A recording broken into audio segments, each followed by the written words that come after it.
And I think we're live. Let me just check my audio levels, make sure that the microphone is capturing. Good, perfect. Let me go back to my YouTube window here. Excellent connection, stream health is good. Let's get started. Welcome back to Ethics and Society. I think we're live. Let me just check my audio levels, make 1009. sure that the microphone is capturing. Good, perfect. The summer 2020 at Fanshawe College. This week we're going to be discussing the philosophy of Immanuel Kant, sometimes called deontology. Now, deontology is kind of a fancy philosophy word that, from the Greek deon, which just means duty. So we can think of Immanuel Kant as offering an ethics of duty, which is what we'll be discussing this week. If you have any questions, I'm watching the chat box. Please let me know. You can also send me an email anytime. I think that quiz 1 is closed now. You should be thinking about your essays. You should be thinking about getting ready for that midterm. These things are coming up in the next couple weeks. As always, keep an eye on FOL. So last week we discussed a ethical theory called utilitarianism. Utilitarianism is kind of the opposite of deontology. It's a form of consequentialism. What that means is that for the utilitarian, we should think about the consequences of our actions. Because these outcomes, these consequences, are what matters for moral evaluation. What kinds of consequences? Utilitarians say we should be concerned about maximizing utility for the maximum amount of people, or, as one popular slogan puts it, the greatest good for the greatest number. Now, deontology is not a consequentialist view. In fact, it's quite the opposite. Deontology says you should not think about outcomes because the ends don't justify the means. Instead, you should behave in a way that is in accordance not with the good, but with the right, with duty. How do you know what is your duty? How do you know what is the right thing to do? Well, Immanuel Kant proposed that roughly we should act in accordance to something called the categorical imperative. And I'm going to explain what that means. First of all, who is Immanuel Kant? Is anybody in the chat window?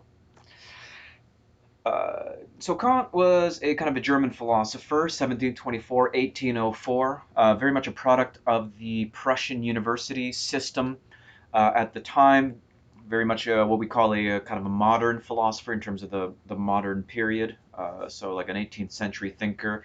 Made really significant contributions, not just to moral philosophy, but also to philosophy in the sense of metaphysics and epistemology. We are not going to be discussing Kant's metaphysics. Too complicated, not relevant to ethics and society. He did very much dislike the idea of consequentialism in ethics. He did not like the British utilitarians. He did not like the idea that you'd reduce morality to pleasure and pain and these kind of animalistic things. Instead, he thought we should ground morality in rationality itself. So we're not grounding it in facts about psychology, about our aversion to pain and our desire for pleasure. We are going to ground morality in the human capacity for reason and rationality. His view is called deontology because it's an ethics primarily of rationality disclosing to us our duties. Now, the idea that you needed to ground rationality, what does that mean? It means you need to find a justification for it. We talked a lot about that in the first few weeks. Why be moral, right? How do we find out what it is to be moral? And everybody offers different grounds. Social contract theory says it's in our self-interest to agree to be bound by moral rules to let us escape the state of nature. The utilitarians say morality is based in psychological facts about pain and pleasure. Some religions say, no, morality is based in the existence of a God who created everything and who is giving us moral rules to live a good life. For Kant, morality was grounded, again, I'm going to repeat myself a few times, in reason, in rationality. Each individual has free will, and this is necessary for morality because we can only be held accountable for our actions if we could have acted otherwise. So while free will is required, we have to use our free will in a rational way to be moral. So how do we get a theory of morality out of rationality? Didn't Hume say we couldn't get an ought from an is? Did I talk about that, or was that my other class?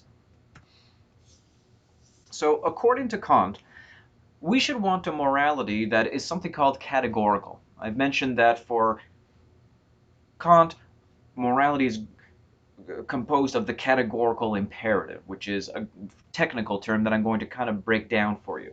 So we need rationality to be moral, and rationality shows us that we should follow the categorical imperative. What does that mean, categorical? Um, you can think of the word categorical as the opposite of hypothetical, right? So a hypothetical is kind of a, well, what if situation. Now Kant says the utilitarians are giving us hypothetical demands, hypothetical morality. They're saying something like, if you want to, then do this. Right? If you want to maximize pleasure, you ought not murder. Um, all hypothetical imperatives are hypothetical because they kind of hinge on a prior assumption. Right? If you're hungry, you should eat.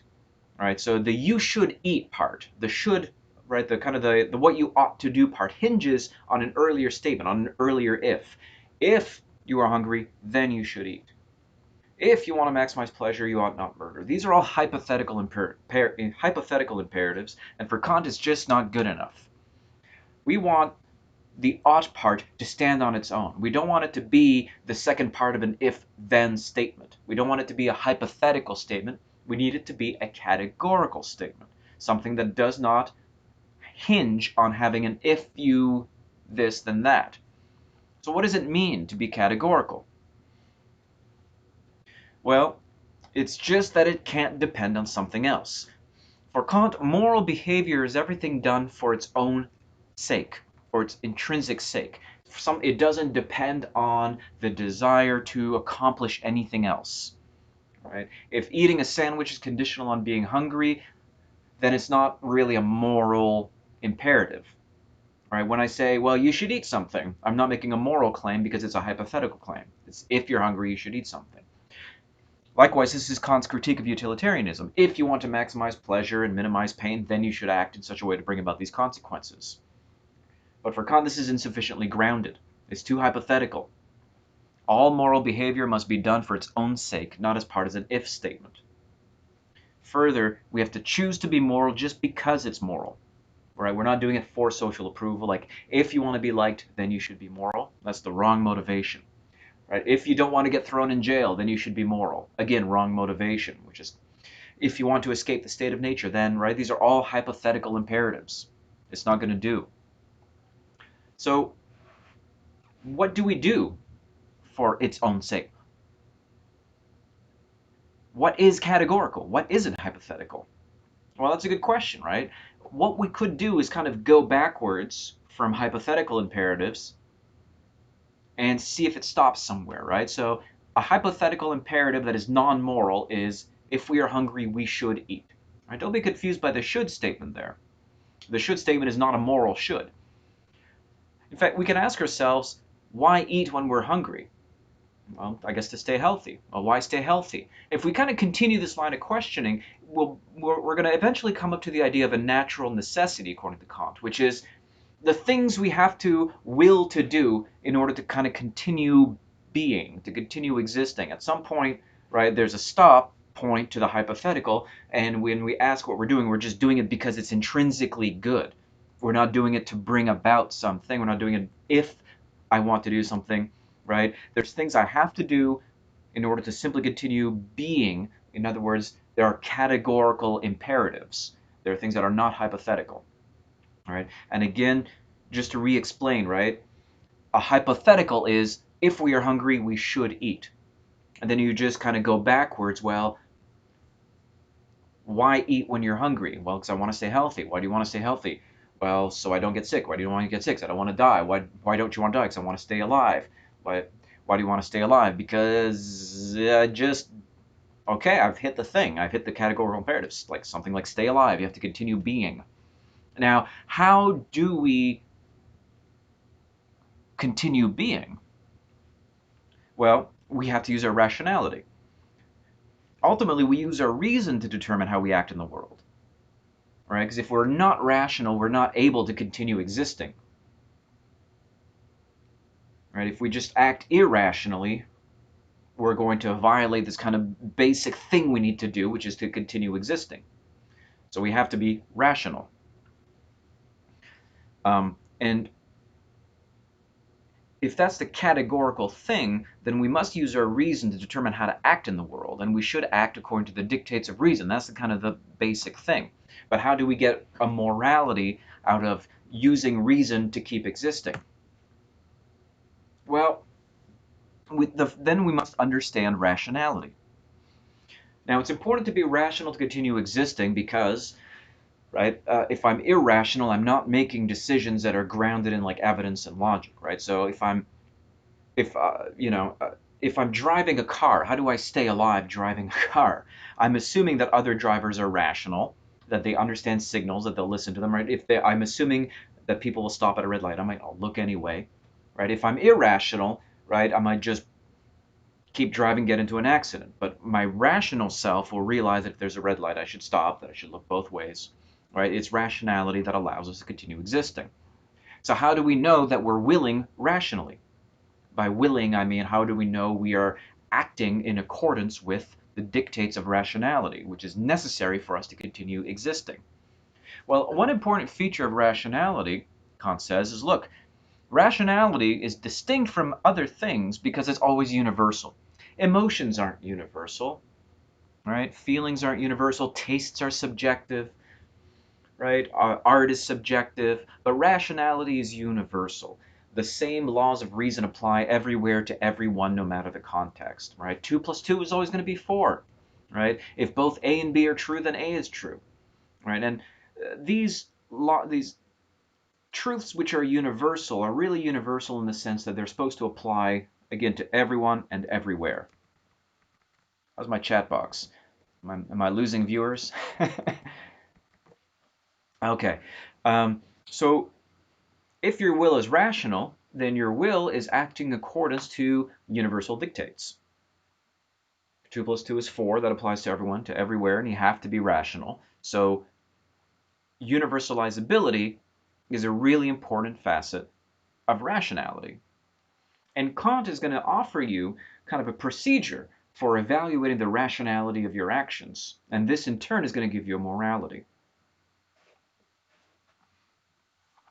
So it's going to kind of look like this. So if you need to act, how ought you act? You need to act in accordance with reason. So what you should do is think about how you're acting and then outline the principle that describes the reason for acting you propose. So you're not just thinking about your action, you're asking yourself a question about the reason for your actions. Now, once you have that reason for your actions in your head, you should imagine that reason as a universal law that would govern all rational agents. Right? So is the reason for your action something that could apply to all rational agents in similar situations? In other words, what if everyone else acted on these reasons? You have to consider yourself whether it's conceivable that this principle could apply universally. Whether you would will to act on this principle in a world governed by it. If so, the action is morally permissible.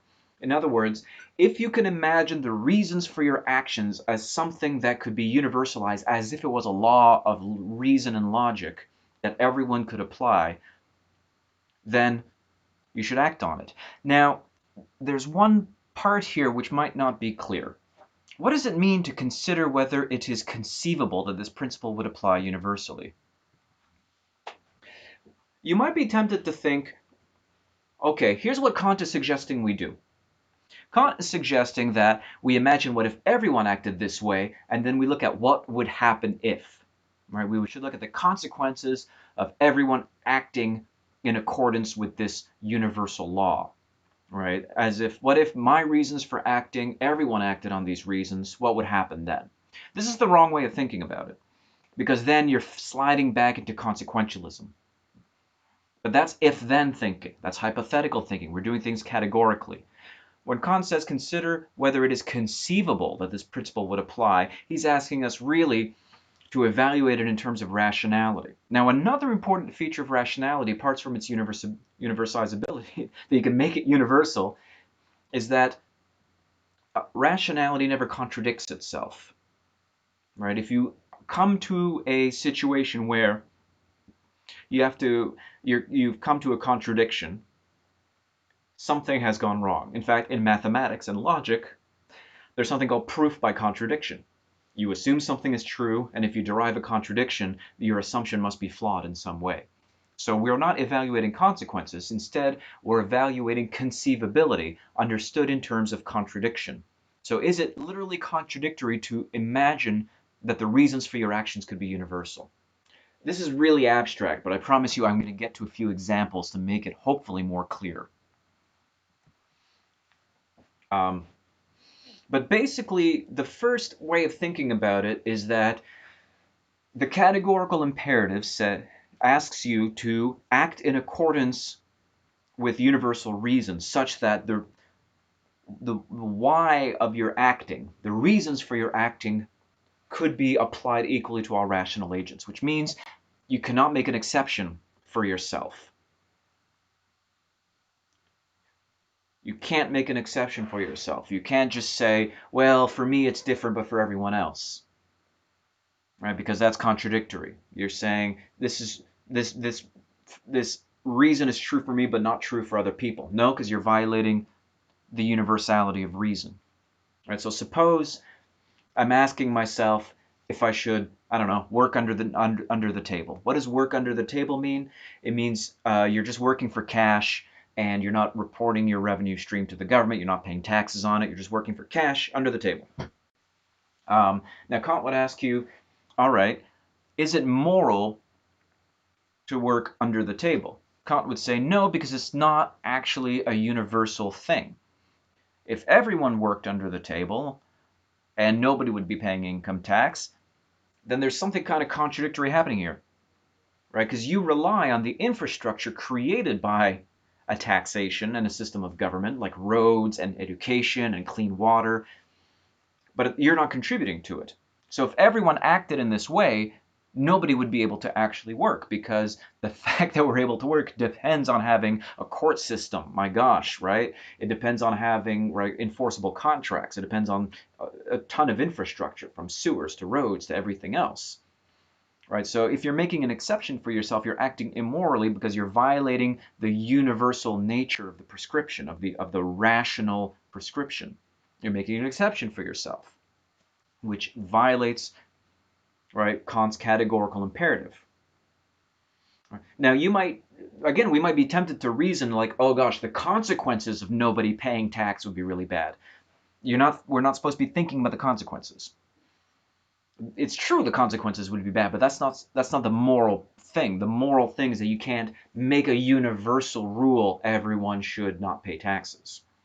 I mean, look, unless you're a libertarian or something, which is fine, but under normal political circumstances, right, if you're thinking, I'm just going to cheat on my taxes, you have to ask yourself, well, what if everyone did, right? And then, is that contradictory? Well, yes, because you don't want everyone else to. And B, you're acting in a way that assumes that other people do the thing. Right? You're acting in a way that assumes that tax money is going to go towards infrastructure and roads and education and contracts and all these other things. Right? So you're contradicting yourself fundamentally. So to sum up, the categorical imperative is the idea that morality is not hypothetical. We should act as if the maxim of your action were to become, through your will, a universal law of nature. So the reasons for your acting should always be a universal reason. That if everyone did it, we could conceivably do it without fear of contradicting either the universality or the rationality of the act. You can also think of it, act in the way everyone should act in the same situation, which is kind of a useful shortcut, but we have to remember that what we mean here, we're not evaluating the outcomes, we're evaluating the rationality of the action. Do I have the politics trolley problem? Here's another example. I thought I had a slide, but I might have cut it out for length. Suppose you want to cheat at cards. All right, you're playing poker with your friends, and during your game of poker, you notice you have an extra card up your sleeve, and you can easily win the hand. Now you're asking yourself, should I cheat at this poker game? Should I cheat at cards? Kant would say, well, always act as if the reasons for your actions were a universal law of nature. So you ask yourself, why do I want to cheat? Well, maybe because I want to win. So is it universalizable that anybody who wants to win should just go ahead and cheat? What if that was a universal law of nature? Again, you're going to be thinking, oh, the consequences of this would be bad. I mean, that's true. The consequences of everyone cheating all the time would be bad. But we're not thinking about consequences being good or bad or not. We're thinking about the rationality of it. In this case, the rationality of cheating at cards leads to a self-contradictory conclusion because, again, your cheating only even makes logical sense under the assumption that everyone else is playing by the rules. All right, so you're violating the universal nature of morality because cheating only makes sense in the context where you're the cheater and everyone else is following the rules.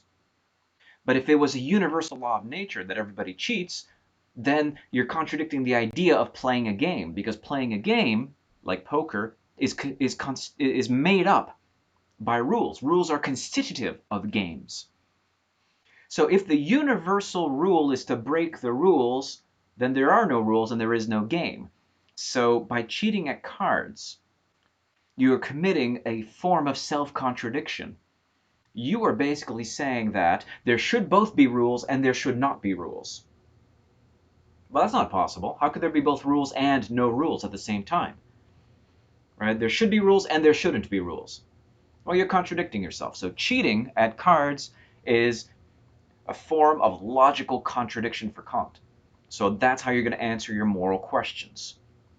It's true, the consequences of cheating would probably be bad, but for Kant, we're never going to agree on how to evaluate consequences. However, rationality is universal. Everyone agrees on what rationality is, he hopes. And in the cheating on cards scenario, how we use reason to get to the conclusion is very, very obvious. Right? If everyone cheated, then there would both be rules and no rules, which is impossible. Therefore, we should not cheat at cards, because I cannot cheat as if the maxim of my cheating were to become a universal law of nature. Right? And it is a fact, we do use this kind of reasoning in our day-to-day lives, right? What if everyone did that? What if everyone downloaded movies? I mean, I think it would be fine. What if everybody, cheated on their taxes? Right? And again, let me just re-emphasize, for Kant, how we answer that question is really, really critical. We are not evaluating the consequences of the what if. We're trying to find out whether the universalization of the principle of the reason would lead to a form of contradiction of the kind in our playing card example or in our working under the table example. Kant also argues that when it comes to interacting with other rational agents, it's really just another way of thinking of the same principle for him. I'm not sure that's true, but that's a critique of Kant I don't have time to get into. You should always treat humanity never simply as a means, but always at the same time as an end. So we should always treat people not as a means to an end, but as an end in itself. So we're not supposed to use other people to bring about some consequence that we like. Other people are rational agents, they have wills of their own. They are beholden to the same categorical imperatives we are. We don't treat people well because it's good, but because it is a rational duty to treat other rational beings as if they were rational, worthy ends in themselves. People have intrinsic value. Other people are categorical. I don't treat people well hypothetically. Right? If I want to live in a decent society, I should treat people well. No, that's an if-then statement. We treat people well categorically because it is our rational duty to do so. Right? Again, I've really been hammering this home because I always get students who say, "Oh, it's good to act rationally." No, it's rational to act rationally for Kant, right? And you get a big ethical cleavage, and I've been talking a lot about this kind of sense that you get really two different kinds of moral thinking if you're a utilitarian or a Kantian, a deontologist, right? It's very natural for people to evaluate consequences. Right, to think like, well, we shouldn't do this because then people would get hurt. It's very natural to think in terms of the good. But Kant is saying, no, we should always think about what's right. And, the fact is, in real life, in real politics, in real arguments, in real ethical dilemmas, we just kind of do a little bit of both. There's sometimes we're comfortable with thinking about the good. There's sometimes where we just have to say it doesn't matter. We have to do what's right. You know, in fact, a lot a lot of superhero movies kind of depend on the fact that you get different, right? You kind of get different moral answers. Like if you're thinking about the consequences versus what's right. A really nice example. I know these movies are a bit old now, but if you watch the Marvel movies, right? If you watch the Captain America movies, the Winter Soldier movie actually has a really nice example of a kind of a difference between utilitarian reasoning and deontological reasoning. So in Winter Soldier, the bad guys, right, have this idea that you can create an orbital weapons platform, right, that would cover the whole Earth. And they would use an algorithm to generate like a score for each human being and determine whether or not they were going to become a threat to order. And they say at some point, you know, we're just going to kill a couple, you know, I think was it 20 million, 200 million? We're going to kill millions of people, but at the end of it, the consequences are great because we're going to have world peace, order, and stability. It'll be great.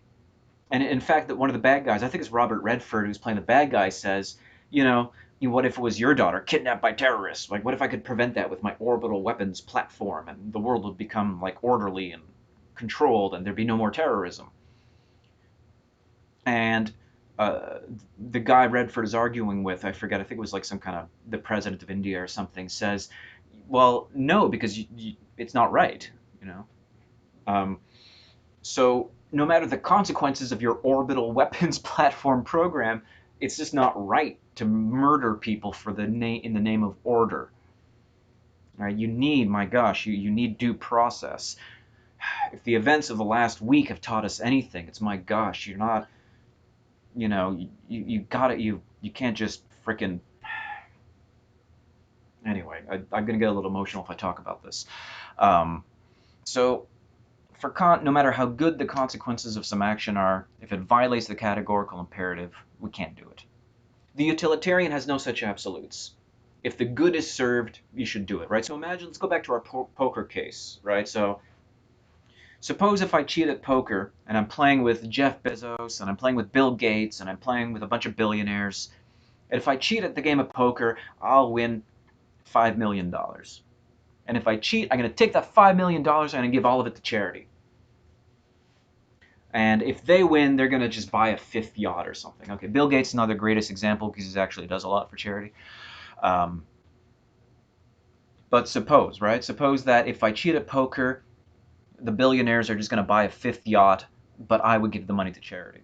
Is it then moral to cheat? The utilitarian might actually say yes. At least the act utilitarian would. They consider it. They think like, well, if I think about the outcome of the decision, then maybe. But Kant would never say it's okay because it's not about the consequence, right? So there's going to be a difference in how the consequentialist, the utilitarian, is going to evaluate a situation versus the deontologist. Sometimes they might come to the same answer. We might give the same answer, but we're going to be giving the answer for different reasons. All right, so we're acting in motivation. I've talked about this a lot. So what this kind of means, however, is that deontology can be rather inflexible. So Kant famously said, for example, it's always wrong to lie, which makes sense from a Kantian point of view, because if you're lying, you have to ask yourself, well, what if everyone lied? And if everyone lies, then there's no truth. If there's no truth, there's no point in even saying anything. Therefore, you should say things and not say things. That's a contradiction, so therefore, you shouldn't lie. However, as a contemporary pressed him, he said, Kant, what if there's a murder at the door, right? Where somebody go like, hey, I have an axe here, and I would like to murder Paul. Is Paul here? I'm here to murder Paul. So you're not supposed to lie to the murderer. Which seems crazy, because from a utilitarian point of view, I really want to say, like, actually the consequences of lying are better than the consequences of telling the truth. Yeah, Paul's that guy. That's Paul. Hey, Paul, guy's here to murder you. He's going to murder. Oh, shoot. So for the utilitarian, easy. Lie to the murderer. For Kant, no, you can't lie. What does Kant say we do? Kant says we should just kind of talk around the question, right? Just, you don't need to answer. You can say, like, why do you need to know? You don't need to lie. Like, why are you asking? Right? So you just kind of like, but you can't directly lie. You can't just go say no, because then you're lying, and lying is always wrong.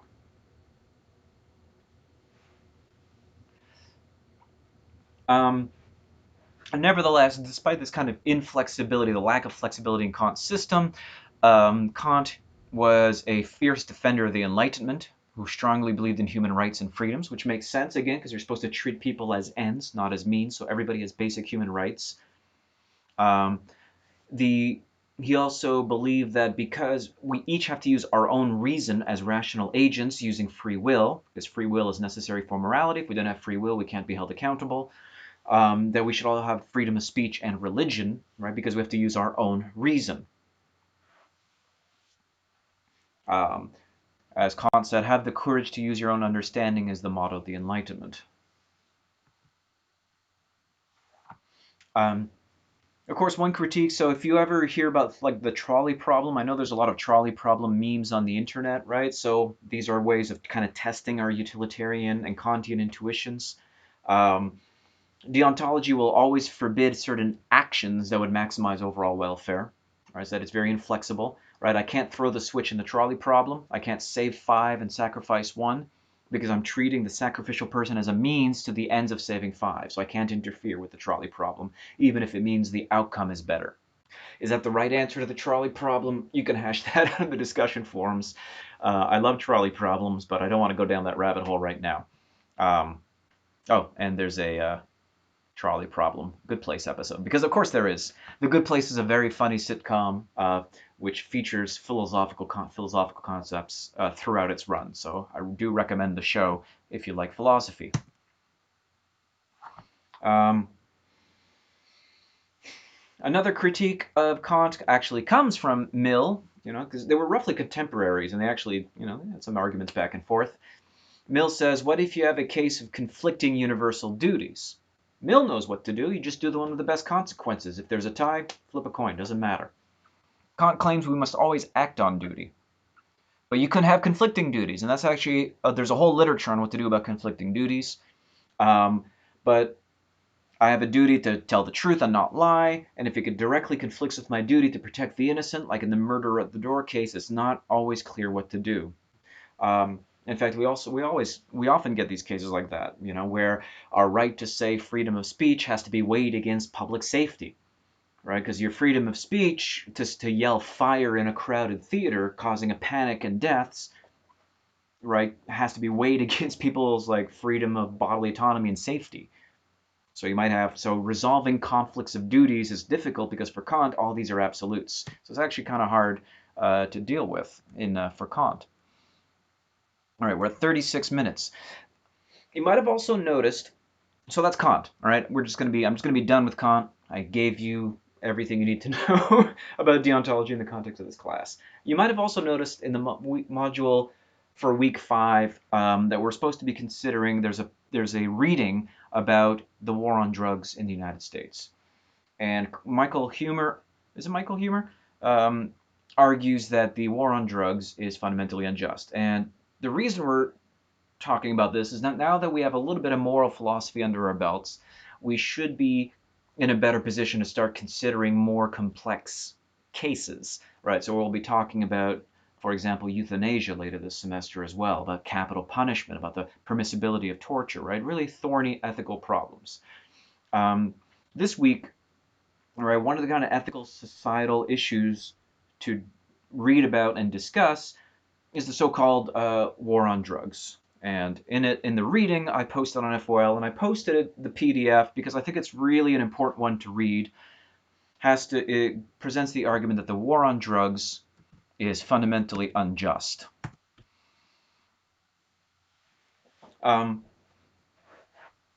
So the kind of main ideas, the main kind of guiding questions has to do with considering the impact drugs have on the community, the harms to users, the harms to society, and given those harms, whether or not prohibition and criminalization is just.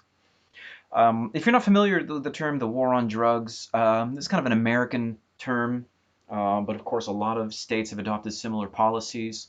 And it's a campaign of prohibition of drugs with military aid and intervention, with the stated aim to reduce the illegal drug trade. So we have military interventions in countries that produce and export drugs, and increase police intervention domestically, targeting drug users and drug sellers. Humer says, look, the drug war is actually an unethical and failed policy. That moral arguments for prohibition fail. And in fact, we should consider rather legalization. So let me just go over Humer's arguments here. I have a video. So Humer kind of is going to give you the no side. The yes side for drug prohibition, for the drug war, is of course a argument having to do with the harms, right? Drug use is typically extremely harmful to users and society. That prohibition is working, right? That fewer people are using drugs than would have otherwise. That the economic benefits of prohibition are better than the social cost of addiction, right? And finally, just kind of signals that drugs are illegal and should be avoided. On the no side, saying that we should stop and abandon the war on drugs, we have the arguments that prohibition has failed, that drug use is not a criminal problem but a medical one.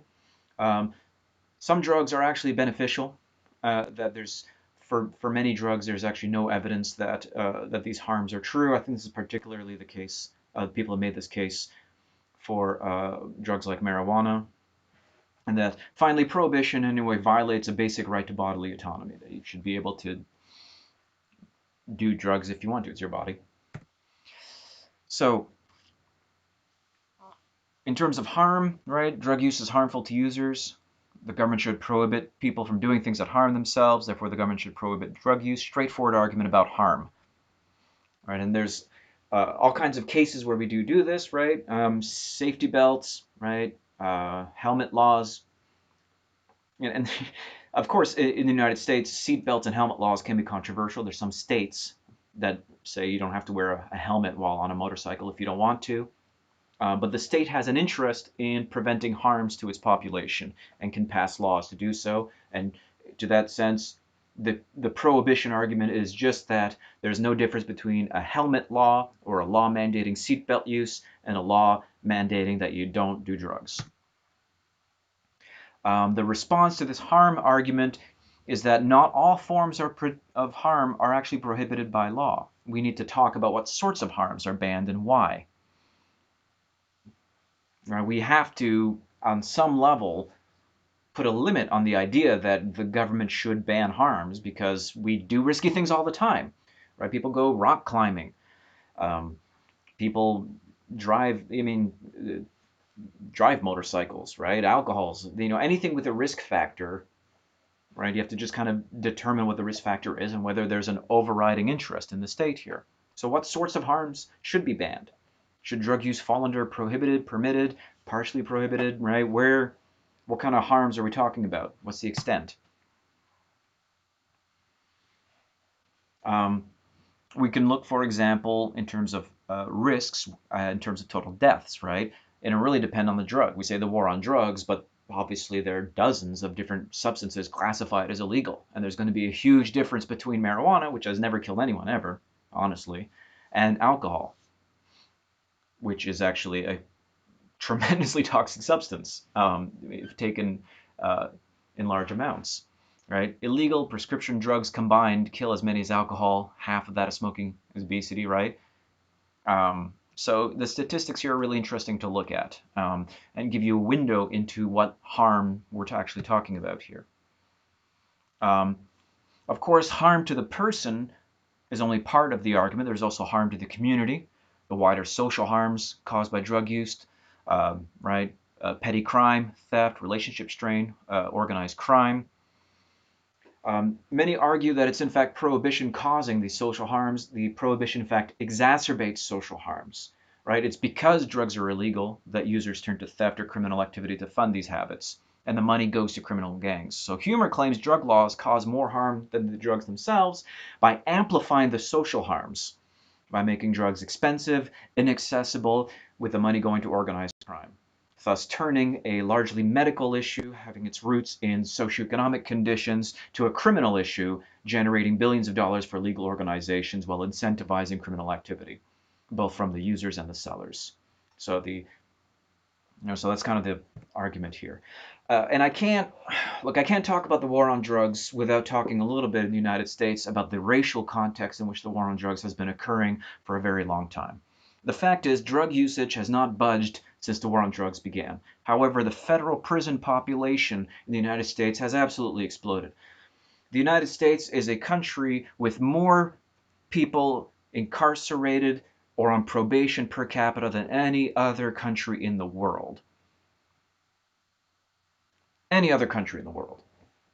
Um, and this, we're talking, and I'm including China and North Korea here, right? The prison population from, and just since the war on drugs was launched in 71 to 2012, we're talking about state and federal prison populations increasing over 800% in 40 years, and drug usage has not budged. And the fact is as well, black people in the United States are more likely to be jailed and arrested. They're going to have harsher sentences. Drug use between groups is basically statistically the same. Arrests for marijuana possession are particularly racially skewed here, with black users receiving longer, harsher sentences. Right, so there's absolutely a context here where the war on drugs is not just a moral question in terms of like, well, should we prohibit or not, but the fact that that's in its implementation, whether we're for or against it, there's a racial context which cannot be considered in like as an extraneous thing. It is intrinsic to the policy, and if we're evaluating the policy, we can't just talk about prohibition in a vacuum. We also have to talk about how it's been a tool, right, to kind of perpetuate a certain specific system of racism in the United States. And in fact, while I'm while I'm online, let me I'm gonna just go on my Facebook here really quickly. Let me just show you something that I posted the other day. Gotta love my sorry to show you my Facebook feed live like this, but I have a couple links here that I think everyone should look at. This is my Facebook page. Hooray!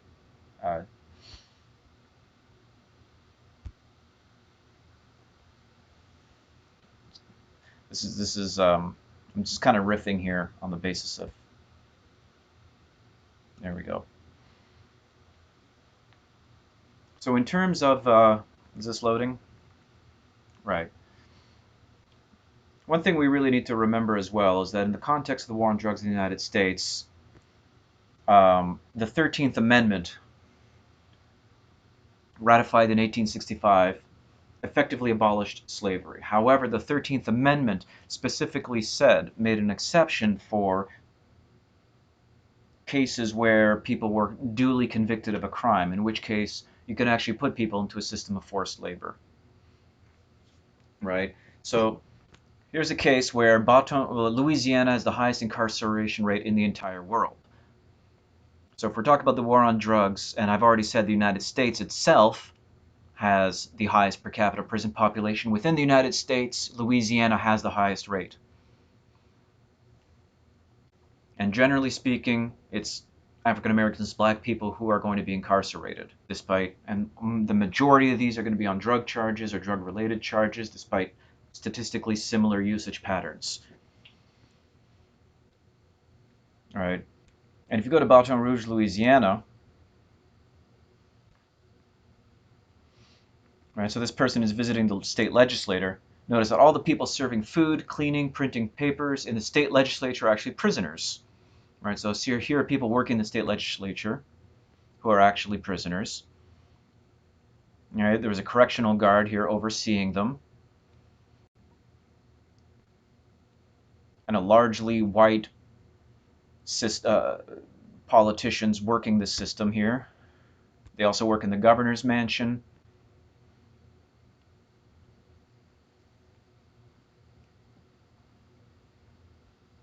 So as you're looking at these images here, right, the idea that the war on drugs is simply a question of an abstract moral question about prohibition in the United States, you can't think of it that way. It's absolutely also something that has to be understood in the context of a post-Civil War system where incarceration was actually used to maintain a system a post-Civil War system of labor that used to be called slavery, but now is simply kind of laundered through the prison system. Okay, this is the only country in the world with incarceration rates like these.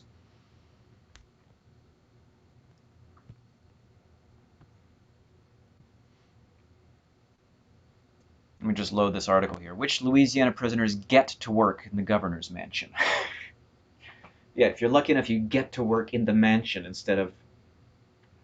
So, if you're in... Look, where's my... there's a book I need to grab here. Here it is. Where?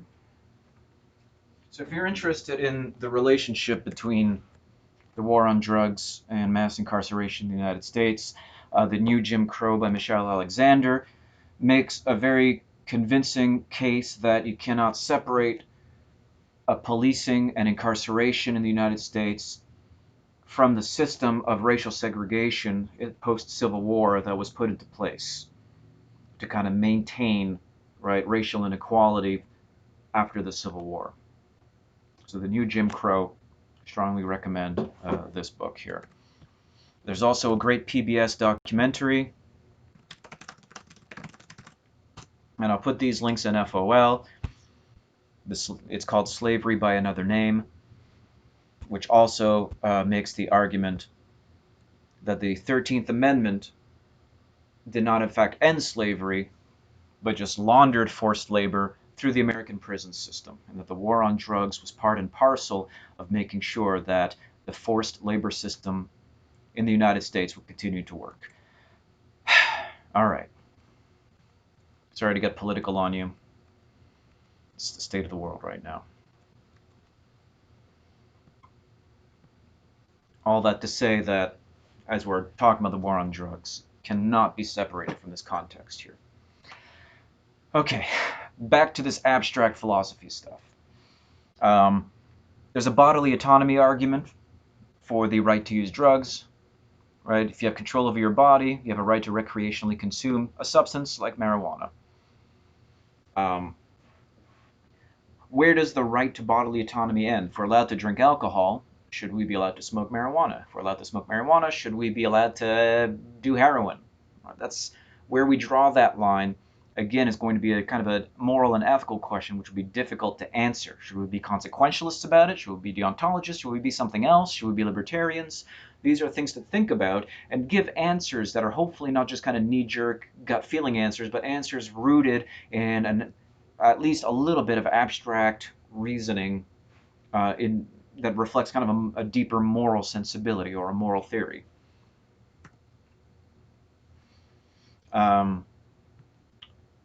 Right, so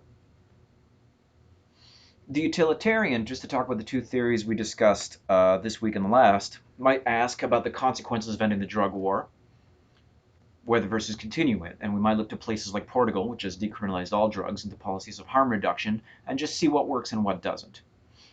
The deontologist would have to do a trickier balance between individual freedom and autonomy with the duties we have to the categorical imperative in terms of drug usage. This is actually, to me, the deontologist has much harder work to do in terms of figuring out the right answer. Excuse me. Oh boy, allergies. I'm fine. All right, so again, this is one of these case studies that I hope gave you some stuff to think about. Otherwise, that's it for this week. Keep an eye out for more quizzes. Think about your papers. And again, I can't recommend this book enough. It's very timely right now. I bought this a few years ago. I'd also recommend the Department of Justice wrote about policing in Ferguson, Missouri. And just read the report. I'm not going to tell you what it says, but have a look at it. All right. I'll put all those links in the Week 5 module for FOL. Slavery by Another Name, The New Jim Crow, Louisiana, prison population, and what's the other thing? Forget. Okay. All right. Thanks for watching.